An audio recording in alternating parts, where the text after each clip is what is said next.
ఈరోజు సండే కదా, బ్రేక్ఫాస్ట్ అయితే ఉప్మా దోశ చేస్తున్నాను. దానికోసమే ఎర్రకారం అయితే ప్రిపేర్ చేశాను. సండే అయినా మనోజ్కి అయితే ప్రాక్టికల్ ఉంది ఈ రోజు, అందుకనే కాలేజ్కి అయితే వెళ్ళిపోయాడు. వాడు బ్రేక్ఫాస్ట్ గా బ్రెడ్ పీనట్ బటర్ అయితే తినేసి వెళ్ళాడు. వాడు వెళ్ళిన తర్వాత నిదానంగా అయితే ఇది ప్రిపేర్ చేస్తున్నాను, ఎందుకంటే చాలా టైం పడుతుంది కదా.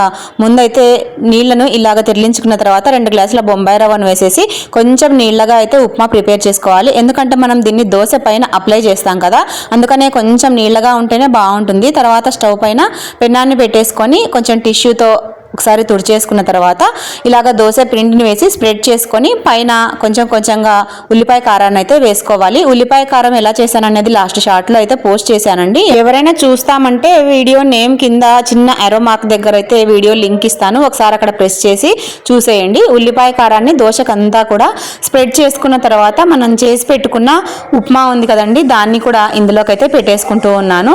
ఇక్కడ పెట్టేసి హాఫ్ వరకు స్ప్రెడ్ చేసుకున్నా సరిపోతుంది, ఎందుకంటే మనం హాఫ్ దోశని ఫోల్డ్ చేస్తాం కాబట్టి, లేదా దోశ అంతా కూడా స్ప్రెడ్ చేసుకోవచ్చు. ఇక అదైతే మీ ఇష్టము.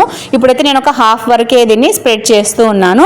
ఇలాగ ఎప్పుడన్నా దోశ పిండి తక్కువ ఉన్నప్పుడు ఇలాగా ఉప్మా దోశ వేసుకున్నామంటే మనకు ఒక దోశ తిన్నా కూడా మనకైతే కడుపు నిండిపోతుందండి. మా ఇంట్లో అయితే దోశ పిండి చాలానే ఉందిలేండి, కాకపోతే చాలా రోజుల నుంచి ఉప్మా దోశ చేయలేదని చెప్పి ఈ రోజు అయితే ఉప్మా దోశ ప్రిపేర్ చేశాను. మీలో ఎంతమందికి ఉప్మా దోశ తినడం అంటే ఇష్టం అనేది తప్పకుండా కమెంట్ చేసి నాతో అయితే షేర్ చేసుకోండి. మరిన్ని ఇలాంటి వీడియోల కోసం ఛానల్ని ఇప్పుడే సబ్స్క్రైబ్ చేసి వీడియోని లైక్ చేసి వెళ్ళండి.